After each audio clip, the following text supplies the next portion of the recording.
Assalamualaikum warahmatullahi wabarakatuh. Sahabat Islam, sebelum menunaikan ibadah salat umat Islam terlebih dahulu diingatkan dengan lantunan suara azan. Selain untuk mengingatkan umat Islam agar mendirikan salat, ada keutamaan lain yang juga tak kalah dahsyat. Saat suara azan berkumandang, saat itulah waktu di mana setan berhenti menggoda bahkan lari tidak berdaya. Ternyata azan bukan perkara sederhana bagi setan, mereka akan mengalami kondisi buruk ketika panggilan salat ini diserukan. Seperti apa kondisi setan saat azan berkumandang? Dilansir dari beberapa sumber, saat suara azan berkumandang maka setan akan melarikan diri bahkan sampai terkentut-kentut untuk menghindari diri dari mendengarkan azan. Mereka begitu takut mendengar seruan tersebut. Abu Hurairah radhiyallahu anhu menceritakan bahwa Rasulullah shallallahu alaihi wasallam bersabda, apabila diserukan azan untuk salat, syaitan pergi berlalu dalam keadaan ia kentut hingga tidak mendengar azan. Bila muazin selesai mengumandangkan azan, ia datang hingga ketika diserukan iqomat ia berlalu. Hadis riwayat Bukhari dan Muslim.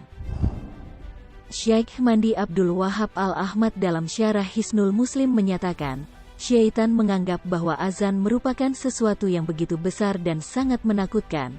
Ketakutan dan ketegangannya yang dialami menyebabkan persendian menjadi kendur sehingga tidak bisa menguasai dirinya. Saluran sedih dan kotoran menjadi terbuka hingga bisa mengompol atau terkentut. Lalu mengapa setan begitu ketakutan ketika mendengar azan? Pasalnya seruan azan berisi kalimat tauhid dan syiar-syiar Islam. Azan adalah suara keras yang berisi zikrullah azza wa jalla dan hal itu menyakitkan bagi syaitan.